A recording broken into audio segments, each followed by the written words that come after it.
제9계명 내 이웃에 대하여 거짓 증거하지 말라, 이런 말씀이죠. 오늘 이 말씀을 가지고 함께 또 이 말씀에 담겨 있는 하나님의 선하신 뜻 같이 좀 상고하는 그런 시간을 갖겠습니다. 바로 본론으로 들어갔어요. 이 말씀이 가지고 있는 1차적인 의미, 그건요 법정과 관련된 계명입니다. 그러니까 여기 거짓 증거라고 했죠. 증거, 바로 법정에서의 증인으로서의 증언을 의미하는 겁니다.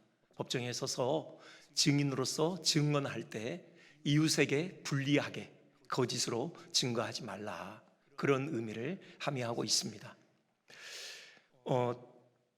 지금도 법정에서 증인의 증거는 상당히 유효하게 어떤 판결에 있어서 상당히 중요한 작용을 하죠. 근데 이 당시에 구약 이스라엘 사회에서는요, 그 증인의 증언은요 아주 결정적인 그런 요소였죠. 지금처럼 전문 수사기관이 있는 게 아닙니다. 경찰이나 검찰 이런 전문 수사기관이 있지 않고요, 지금처럼 법의학이 발달해서 전문적으로 증거를 수집할 수 있는 그런 상황도 아니었죠. 그리고 또 피의자를 위해서 전문 변호인이 나서서 변호할 수 있는 그런 상황도 아니었고요, 상당히 원초적인 그런 재판이 이루어져야만 했죠. 사실 재판정이 따로 있지 않고요, 당시 사람들이 많이 모이는 그 성문 앞, 이곳이 주로 재판정이었고요, 그 재판을 관할하는 리더는 그 성의 장로가 대부분 그 재판장으로서 역할을 했던 것이죠. 그렇기 때문에 목격자들의 증언은 그 피의자의 죄의 유무를 판결하는 데 있어서 아주 결정적인 영향을 발휘했던 것입니다. 지금 그런 배경에서 이웃에 대해서 불리하게 거짓으로 증거하지 말라, 지금 그런 말씀인 것이죠. 이 증언이 얼마나 힘이 있냐면요, 이 증언에 의해서 피의자가 사형에 처해질 수도 있었어요. 여러분, 즉결처형에 처해지는 그런 죄목들이 있었죠. 그 중에 하나가 신성모독죄예요. 그러니까 증인들이 나와가지고 이 사람이 하나님의 이름을 모독하는 말을 내가 들었습니다, 이렇게 얘기하면요, 그 증언이 유효하게 작용해서 신성모독죄의 판결이 나면은 그 사람은 즉결처형을 당해요. 곧 돌에 맞아 죽게 되는 것입니다. 이 정도로 강력한 그런 힘을 증인의 증언이 가지고 있었던 것이죠. 그래서요, 재판의 신중을 기하기 위해서 취하신 조치가 몇 개 있었습니다. 그 중에요, 한 사람의 증언으로는 불충분하다라는 거예요. 여러분, 증인의 수를 아시죠? 적어도 2명 혹은 3명의 증언이 합치할 때, 그때 비로소 그 증언을 유효하게 받아들여라. 그게 신명기 19장 15절이죠. 이렇게 한 증인이 아니라 2증인이나 3증인의 증언이 합치한 경우에만 그 증언을 유효한 것으로 받아들이도록 했고요, 또 하나요, 증인의 증언이 받아들여져서 그 피의자가 죽게 되는 경우, 그때요 그 증언을 한 증인으로 하여금 먼저 그 처형에 앞장서도록 했어요. 그러니까요, 지금 신성모독죄 증언을 했어요. 판결이 됐습니다. 이제 즉결처형이 이루어지죠. 돌에 맞아 죽어요. 그러면 그 증언을 행한 증인들이요 먼저 이 처형에 앞장서는 겁니다. 이만한 돌을 가지고 먼저 그 피의자의, 그 죄인의 머리를 향하여 세게 내리치는 거예요. 기절시키는 거죠. 그 다음에 여러 사람에 의해서 투석형이 이루어지도록 이렇게 했던 것입니다. 그렇게 하신 이유가 뭐겠습니까? 함부로 정죄하지 말라는 거죠. 증언을 함부로 하지 말라는 겁니다. 거짓으로 하지 말라는 거죠. 아무래도 양심이 거리낄 것 아닙니까? 그리고 긴가민가한데 듣긴 들었는데 그게 그런 것 같기도 하고 아닌 것 같기도 하고, 그런 경우에 함부로 확신을 가지고 얘기하지 말라는 거죠. 증언에 신중을 기하라, 그런 조치를 하나님께서 마련하신 것입니다. 한 가지 더 있는데요, 그 증언이 위증인 것으로 드러나는 경우, 그때는요 그 거짓 증언을 한 그 증인에게 그 죄에 대한 대가를 물도록 했어요. 여기 신명기 19장 18절 19절 보면 그렇게 돼 있어요. 그가 그의 형제에게 행하려고 꾀한 그대로 그에게 행하여 너희 중에서 악을 지하라. 그렇죠.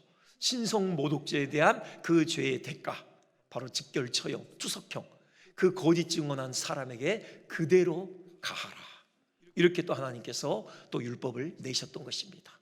이런 보호 장치들을 통하여서 위증에 의해서 무고하게 사람이 죽어나가거나 사람이 무고에 의해서 어려움을 당하는 이런 일이 있지 않도록 하나님께서 신중을 기하도록 하신 것이죠. 지금 그런 배경을 가지고 내 이웃에 대하여 거짓 증거하지 말라, 지금 그렇게 말씀을 하신 것입니다. 그래도 참 사람은 악해요. 이렇게 신중을 기하라고 하셨음에도 불구하고요, 이스라엘 사회에서 보면은 이런 무고에 의해서 사람이 죽게 되는 그런 일들이 있어요. 대표적인 경우가 나봇이죠. 이야기를 아시죠? 아합이 그 나봇의 포도원을 너무도 갖고 싶어 하잖아요. 제안을 하죠. 좋은 값을 쳐줄 테니 팔아라. 나봇이 거절합니다. 이유인즉 여호와께서 우리 조상에게 주신 기업이다.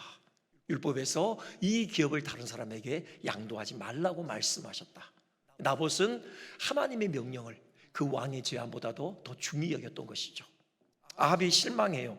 그냥 식음을 전폐하죠. 그 모습을 이세벨이 발견하고요, 자초지정을 알고 행동에 움직여요. 그 나봇이 사는 성에 장로들에게 편지 쓰잖아요. 거짓 증인들 세워라. 나봇 재판정에 세워서 신성모독, 하나님을 모독하고 왕을 모독했다는 거짓 증언들의 증언을 통해서 신성모독죄로 죽여라. 그 명령대로 장로들이 움직이죠. 그렇게 해서 거짓 증언에 의해서 나봇이 죽게 돼요. 이런 일들이 실제로 이스라엘 사회에서 벌어졌던 것입니다. 이렇듯 이 계명의 일차적인 의미, 법정에서 위증하지 말라라는 것이죠. 하지만 생각해 보면은 이는 비단 법정에만 해당되는 내용은 아니죠. 좀 더 의미를 넓혀 보면요, 이웃에게 손해를 입힐 의도를 가지고 악의적으로 거짓말하지 말라라는 그런 계명인 것입니다. 그러니까는 중상모략 있잖아요. 중상모략이라고 해서요, 대단한 것으로 생각할 필요는 없습니다. 어떤 사람이 한 말, 행동을 살짝 왜곡하는 거죠. 살짝 비트는 겁니다. 그래서요, 그 사람으로 하여금 사람들에게 안 좋은 인상을 심어주는 바로 이런 행위, 이거 하지 말라라는 것입니다. 그리고 그 사람의 말이나 행동에 그 맥락을 무시하고요, 딱 그 한 대목만 떼가지고 잘못 비틀어서 또 얘기하는 거죠. 그래서 안 좋은 인상을 심어주는 이런 행위 하지 말라라는 겁니다. 예수님이 그렇게 당하셨다? 예수님께서 그렇게 십자가에 못 박혀 죽으신 겁니다. 사람들이 정죄하는데요, 그렇게 정죄해요. 마태복음 26장 61절 보면요, 이 사람의 말이 내가 하나님의 성전을 헐고 사흘 동안에 지을 수 있다 하더라. 신성모독이죠. 하나님의 성전을 스스로 헐겠다. 근데 예수님께서 이렇게 말씀하신 적은 없어요. 하나님의 성전이 헐린다, 이런 비슷한 말씀을 하셨어요. 하지만 예수님께서 직접 당신이 성전을 헐겠다 이런 말씀을 하신 적이 없습니다. 정확한 예수님의 워딩은 이거예요. 요한복음 2장 19절인데요, 너희가 이 성전을 헐라, 내가 사흘 동안에 일으키리라, 그렇게 말씀하셨어요. 내가 성전을 헐겠다, 결코 그렇게 말씀하신 적이 없어요. 근데 유대인들은 예수님의 말씀을 살짝 비트는 거죠. 그래서 신성모독죄를 부과시켜서 결국 십자가에 매달아 죽였던 것입니다. 그 또 의도를 왜곡시킨 거죠. 곡해한 거예요. 예수님께서 말씀하시는 저 성전은 눈에 보이는 예루살렘의 성전이 아니라고요. 그들이 신주단지 모시듯이 그렇게 우상처럼 받들었던 그 건물로서 예루살렘의 성전이 아니라요, 참 성전이신 예수님 당신의 몸을 말씀하신 거죠. 예수님의 죽으심과 부활에 대한 예고였던 것이에요. 이걸 왜곡시켜요. 자기들이 원하는 대로 예수님의 말씀을 비틀어서 예수님을 모함에 빠뜨리는 거죠. 이거 하지 말라는 것입니다. 여러분, 우리 일상에서요, 우리가 어떤 사람들의 어떤 말이나 행동에 대해서 우리가 부정적으로 얘기하는 경우 있어요. 여러분, 우리 조금 더 주의했으면 좋겠습니다. 우리가 그 전체의 맥락을 알지 못하는 경우 있어요. 우리는요, 우리가 보고 싶은 것만 보고 우리는 듣고 싶은 것만 들어요. 우리의 그 패러다임이, 우리의 그 프리즘이 왜곡되어 있을 수 있습니다. 그래서 그 사람의 진의, 그 행동에 담겨 있고 그 말에 담겨 있는 진의를 우리가 오롯이 파악하지 못하는 경우가 많아요. 그렇기 때문에 우리가 자칫 이렇게 그 사람의 행동이나 말에 대해서 얘기하다 보면은 비틀게 되는 경우 있어요. 왜곡시키는 경우 있습니다. 그래서 그 사람으로 하여금 모함에 빠뜨리는 어떤 이런 결론을 빚게 되는 경우가 있어요. 조심해야 돼요. 조심할 때 이따가도 나오겠지만 중요한 건 뭐냐? 사랑인 것 같아요. 그 사람에 대한 진정한 사랑이 묻어 있을 때 우리는 최대한 왜곡을 조심하게 되는 것 같아요. 우리가 정말 그 사람을 사랑하지 않는다면, 진정으로 그 영혼을 염려하지 않는다면 그 사람에 대해서 비판적인 말이나 어떤 그런 대화를 자제하는 것이 좋겠다, 그런 생각을 해보게 됩니다. 할 수만 있으면 좋은 점만 보고 좋은 점에 대해서 얘기하면 좋겠죠. 그게 우리 공동체를 아름답게 만드는 비결일 것입니다. 두 번째요, 거짓말들 중에서도 여러 유형이 있습니다. 방금까지 지금 말씀드린 거짓말은 직접적으로 이웃에게 해를 끼치기 위해서, 내지는 내가 유익을 얻기 위해서 비틀고 왜곡시키는 말 그대로 거짓 증언이죠. 이거 말고요, 또 다른 유형의 거짓말이 있어요. 이걸 그 기독교 윤리에서는요, 뭐 이렇게 이름을 붙여요. 예의상 거짓말. 예의상 거짓말. 그럼 뭐가 있겠습니까? 뭐 우리 일상에서 숱하게 이런 경험들을 우리 하게 되죠. 뭐 여러분, 아내가 오랜만에 큰 돈 들여서 미용실 다녀왔어요. 그럼 묻잖아요. 나 어때? 그때 여러분 뭐라고 답하시겠습니까? 물론 아내의 성향에 따라 다르겠지만, 우와 진짜 멋지다, 한 10년은 젊어 보이네, 진작 그렇게 할걸. 이게 가정의 평화를 위해서 필요한 답변이죠. 뭐 정직하게 답변한다고 애매모호하게 답변하면 안 되잖아요. 뭐 어제 집사님들 몇 분하고 점심 식사를 함께 했는데요, 그 대화의 주제 중에 하나가 그 음식에 관한 거였어요. 그러니까 아내분들의 어떤 그 하소연이었죠. 집에서 정성스럽게 이렇게 요리를 하고 식탁을 마련했는데 마땅히 나와야 될 반응이 남편으로부터 나오지 않는다는 거죠. 뭐 고작 괜찮네, 먹을만하네, 뭐 이 정도로 그친다라는 겁니다. 네. 돌이켜보니 저도 뭐 그런 경우가 많은데요. 그러면서 어떤 한 목사님의 예를 드는데, 여러분도 잘 아시는 목사님인데요, 그분은 뭐 무슨 음식이 됐든 맛이 있든 없든 난 당신이 해준 음식은 다 맛있어, 늘 이렇게 반응하신다라는 거예요. 여러분, 이게 예의상의 거짓말입니다. 이게 어떤 그 가정의 화목을 위해서, 여러분 가정의 평화와 어떤 인간관계의 화평을 위해서 이런 거짓말은 필요하다. 그렇죠? 이건 뭐 하나님께서 금하신 거짓말이라고 하기에는 뭐 그렇죠. 기독교 윤리학자들은 이 정도는 허용될 수 있다, 그렇게 평가를 합니다. 또 한 가지 거짓말의 유형이 있는데요, 그건 불가피한 거짓말이죠. 뭐 진실을 말하게 되면은 이웃의 생명이 위험에 빠지게 될 것이 분명한 상황에서 이웃의 생명을 살리기 위해서 불가피하게 거짓말을 해야만 하는 경우 있죠. 그러니까는 그 2차 대전 때 유대인들 학살이 자행되고 있을 때 많은 유대인들이 그 유대인이 아는 사람들의 집에 숨어 들어간 경우 있죠. 한 네덜란드인이 유대인을 숨겨줬어요. 독일군이 그 집에 와서 여기 유대인이 있죠? 라고 물어요. 그때 그분이 식탁을 꽝꽝꽝 치면서 여기에는 유대인이 없습니다, 이렇게 크게 답변을 해요. 그분은 나름 기질을 발휘했어요. 그러니까 책상을 쳤다라는 것은 이 책상 안에 유대인들이 숨어 있지 않다, 본인은 그렇게 답변을 한 거죠. 적어도 거짓말을 하지 않기 위해서요. 하지만 엄밀하게 보면 그것도 거짓말이죠. 그 독일군은 그 집에 유대인이 숨어 있지 않다, 그렇게 이해를 하고 돌아간 것 아닙니까? 이런 경우 과연 이게 구계명을 어긴 것인가? 논쟁이 있지만요, 여러분 성경을 통해서 우리가 좀 답변을 할 수 있을 것 같아요. 여러분 그 출애굽기 1장 보면은 히브리 산파, 그 부하하고 십부한가요? 그 사람들 있잖아요. 그 여인들 시브라와 부하. 바로가 명하죠. 히브리 남자아이가 태어나면 다 죽여라. 근데 히브리 산파들이요, 남자아이를 다 살려요. 바로가 화가 나서 불러요. 왜 내 명령을 어기고 히브리 남자아이들 살렸느냐? 그때 이 시브라와 부하가 그렇게 대답하잖아요. 히브리 여인들은 애굽 여인들과 달리 체력이 너무 좋아. 그래서 우리가 가기 전에 이미 아이가 태어났다. 그건 어떻게 하란 말이냐? 분명히 거짓말이었죠.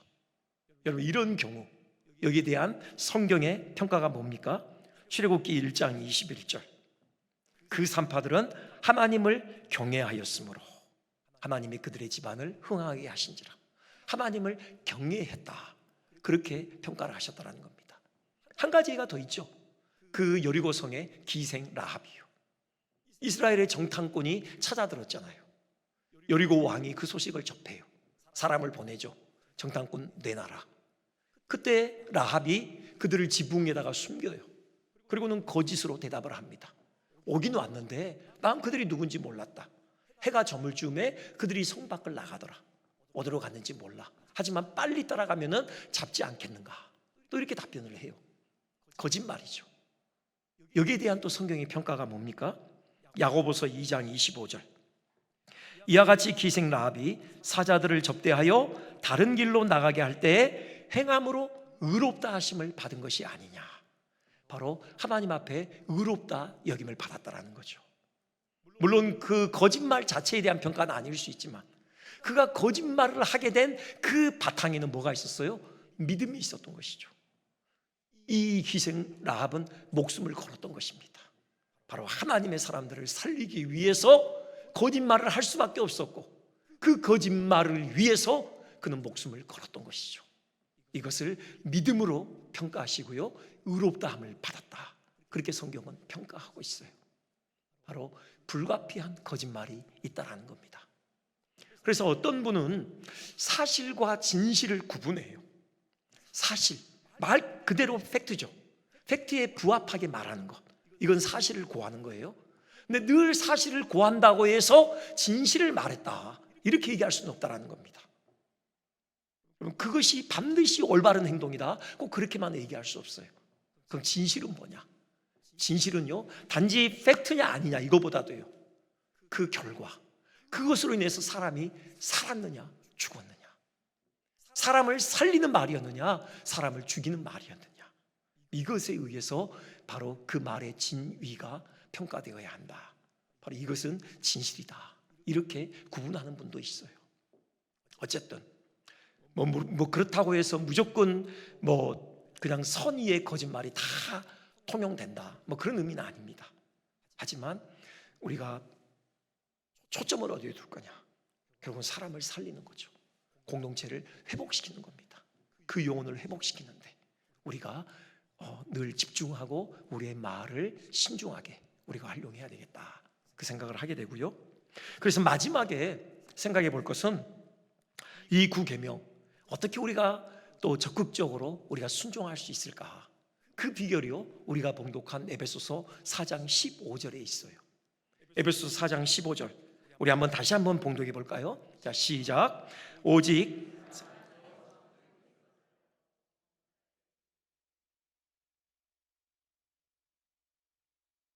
아멘. 여기서 두 가지를 생각해 볼 수 있는데요. 먼저는 그는 머리니 곧 그리스도라. 여러분, 우리의 존재 자체가 달라졌다. 여러분, 이 사실을 생각하셔야 돼요. 우리는 그리스도 안에 있습니다. 그리스도와의 생명의 언약을 통해서 그리스도의 그 생명이 우리 가운데 전달되어져 왔어요. 이 사실이 우리가 사랑 안에서 참된 것을 말하기 위한 중요한 전제 조건이 되어져요. 무슨 말씀이냐면요, 왜 세상에 거짓이 횡행한가? 왜 사람들이 의도치 않게 거짓을 말하게 되는가? 우리 존재가 거짓되기 때문에 그래요. 여러분, 하나님은요, 신학자들은 그렇게까지 얘기해요. 하나님은 전능하시죠. 못하시는 것이 없어요. 근데 딱 하나 못하신대요. 거짓을 말하시지 못해요. 하나님께는 거짓이 없습니다. 진실되셔요. 그럼 거짓이 어디로부터 왔습니까? 사탄으로부터 왔죠. 예수님께서 그렇게 말씀하시잖아요. 요한복음 8장 44절에 그가 거짓말쟁이요 거짓의 아비다. 여러분, 거짓은 사탄으로부터 왔어요. 그 사단의 거짓에 의해서 인류가 타락하게 됐습니다. 그러면서 사탄의 수하에 온 인류가 빠져들어가게 됐어요. 예수님 말씀하셔요. 너희는 너희 아비 마귀에게서 났으니 온 인류가요 사탄의 자식이 되고 만 거예요. 존재 자체가 거짓되게 된 것입니다. 여러분, 그래서 세상에 거짓이 행행하는 것이에요. 우리가 사단의 자식이었기 때문에 우리가 나오는 말마다 거짓된 말이 나오게 된 것이죠. 그런데 에베소 4장 15절 말씀, 그는 머리니 곧 그리스도라. 우리의 존재가 바뀐 거예요. 우리는 더 이상 사탄의 자식이 아닙니다. 우리는 거기서 해방되어졌고요, 이제 우리는 그리스도의 자녀, 하나님의 자녀가 된 것이에요. 그리스도와 생명의 나 가운데 들어가게 됐고, 그리스도의 생명이 우리 가운데 부어지게 된 겁니다. 여러분, 그리스도께서 하신 일이 뭡니까? 사탄의 거짓말로 인하여서 망가진 이 세상을 그분이 그 재판정에서 그 거짓과 불의에 의해서 결국 십자가를 지게 됐어요. 그분이 온몸으로 그 불법과 부정의 그 죄악을 그분이 온몸으로 받아내신 것입니다. 그래서 그 부정과 불의로부터 세상을 다시 회복시키신 것이에요. 참 진리이십니다. 여러분, 그 진리 대신 예수님과 생명의 나 가운데 들어갔어요. 우리 영혼이 새로워진 것입니다. 그렇기 때문에 이제 우리는 진리를 말할 수 있게 된 것이에요. 우리는 거짓으로부터 자유롭게 된 것입니다. 물론 한순간에 바뀌진 않아요. 그래서 우리는 늘 진리 대신 그리스도 안에 거해야 하는 것입니다. 늘 주님과 생명의 나 가운데 있어야 하는 것이에요. 우리 안에 와 계신 바로 그 진리 대신 예수의 영, 그 진리 영이신 성령께 온전히 사로잡혀야 하는 것이죠. 그럴 때 우리 입술에서 나오는 말마다 바로 진실한 말이 나오게 되는 것입니다. 그리스도와 생명의 나 가운데 있어야 된다. 이것이 첫 번째 비결이고요. 두 번째, 오직 사랑 안에서 참된 것을 하여. 그렇게 돼 있죠. 사랑 안에서 참된 것을 하라고 해요. 사랑 안에서. 이것이 우리의 말의 동기여야 한다는 것입니다. 왜 거짓말을 합니까? 왜 거짓을 행하죠? 나의 유익을 위해서 그래요. 나의 유익을 위해서 상대에게 손해를 입히는 거죠. 상대의 재산이 됐든 명예가 됐든 그 무엇이 됐든지 간에 그것을 깨뜨려서 나의 유익을 얻고자 결국 거짓을 행하는 거예요. 그런데 우리가 진실로 이웃을 사랑한다면, 여러분, 거짓을 말할 필요가 없는 거죠. 사랑한다면 진실이 나오게 돼 있는 것입니다. 우리가 이웃을 사랑한다면요, 이웃을 진정으로 대하게 돼 있어요. 왜요? 그 사람으로부터 무슨 내가 유익을 얻고자 하는 마음이 없어요. 그 사람의 유익을 위한 것이 나의 마음의 동기예요. 그렇다면 당연히 이웃에 대하여서 우리는 진실을 말하게 된다는 거죠. 사랑 안에서 참된 것을 하여. 그리고요, 여기는 정말 중요한 진리가 담겨 있는데, 참된 것이 뭡니까? 진리죠. 진리가 누구예요? 예수 그리스도죠. 사랑 안에서 예수의 증인이 되라는 겁니다. 여러분, 이것이 제9계명의 하나님의 본래 의도예요. 제9계명, 내 이웃에 대하여 거짓 증거하지 말라, 이것을 가장 적극적으로 순종하는 방법이 뭐냐? 사랑 안에서 예수의 증인이 되라는 겁니다. 예수 그리스도를 증거하는 증인으로서의 삶을 살라는 것이에요. 여러분, 레위기 5장 1절 보면은 이런 경고의 말씀이 있어요. 만일 누구든지 저주하는 소리를 듣고서도 증인이 되어 그가 본 것이나 알고 있는 것을 알리지 아니하면 그는 자기의 죄를 져야 할 것이요, 그 허물이 그에게로 돌아갈 것이며. 보고 들었음에도 불구하고 그 사실을 전달하지 않고 침묵하면 거기에 대한 대가를 그가 치러야 될 것이다. 그 말씀이에요. 거짓 증거라는 것은요, 침묵도 포함되는 겁니다. 내가 분명히 보고 들었는데 내가 보고 들은 그 사실을 증언하지 않으면은, 침묵하면은 그것도 하나님께서는 거짓 증언으로 여기시겠다라는 거예요. 참 사랑 안에서 예수 그리스도의 증인이 되는 것, 이것이 예수님께서 우리를 이 땅에 불러주신 사명의 본질입니다. 우리가 보고 우리가 들은 것을 증언하지 않는다면 우리는 거짓 증인이 되는 거예요. 내 이웃에 대하여 거짓 증거하는 것이 되는 것입니다. 우리가 침묵할 때 그 이웃은 멸망을 향하여 달려가게 돼요. 결국은 멸망하고 마는 것입니다. 그러면은 거기에 대한 그 대가를 우리에게서 찾으시겠다. 하나님께서 그렇게 예탁에 우리에게 권면하시는 겁니다. 여러분, 사랑 안에서 예수님의 증인으로서의 삶을 삽시다. 예수님을 증거합시다. 우리가 보고 들은 참 진리이신 예수님을 이웃에게 증거하는 그런 증인으로서의 삶이 우리 모두의 삶이 되시기를 주님의 이름으로 축원드립니다.